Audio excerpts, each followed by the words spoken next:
अस्सलामुअलैकुम जनाब, तुसी वेख रहे हो मेरा यूट्यूब चैनल शाहिद चीमा।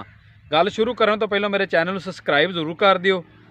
तो गल मैं तुहानू ये दसन लगा भी मैनू बड़ा गुस्सा लगता, यकीन करके जाने कई दफ़ा ना बंदियां च बैठिया भी या अगे पिछे भी कई बंदे मिलते ना, वो फलाना कमी कमी कमीन, यकीन करके जानो इंतहाई बुरी गल है। मैं हथ बन के तुहाडे अगे अर्ज करना, ये लफज जिहड़ा ना अपने ज़हन चो दिमाग चो कढ़ दिओ बिल्कुल। इनू सब तो चंगी ज़ात है मेरे अल्लाह पाक दी, उस तो बाद मेरे नबी दी ते मेरे नबी दी आल सैयद दी। इन्हां तो बाद जिहड़ियां ज़ातां ने ना सब एक बराबर ने।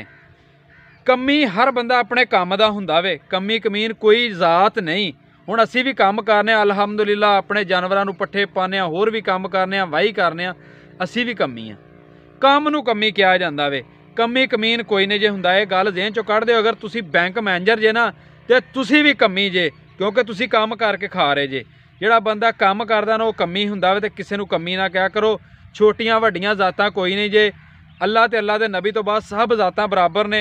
इन्हां दे विच फ़र्क पाना खत्म कर दिओ, यकीन करके जाणिओ तुसीं खुशहाल हो जाओगे। यार मेरी तुहानूं एक गल दसणी चाहना वा भी असीं आ काम करन जाने शहर दे विच जां किसी वड्डे कोल मिलने। वड्डा ये नहीं हुंदा भी फलाना ज़ात च वड्डा है, वड्डा इज्जत वाला वड्डा हुंदा, जिहदे कोल इज्जत ज़्यादा ना वो वड्डा। असीं उहनूं किसी ने कहीए तूं कहीए ना ते तां भी वो कू पैंदा। अगर उहनूं आप कह दिओ ना तुसीं ते यकीन तुसीं वड्डे होना, उहदे नाल उहने नहीं वड्डा होना। तो अगर तुसीं उहनूं इज्जत दे रहे जे ना, तो यकीन करके जाणिओ कि तुहानूं भी वो इज्जत देगा।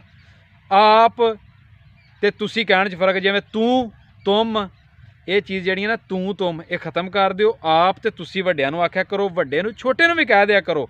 मैं कई वेखे, यकीन करके जाणिओ बड़े बड़े सियाणे बियाणे बंदे छोटे नूं आप या तुसीं कह के गल करदे ने। यार दिल खुश हो जाता उन्हां दी गल सुन के भी यार इन्हां कोल इज्जत है तो सानूं इज्जत दे रहे ने।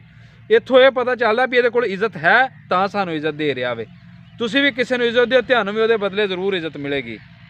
तो मेरे चैनल नूं सबसक्राइब जरूर कर दिओ यार।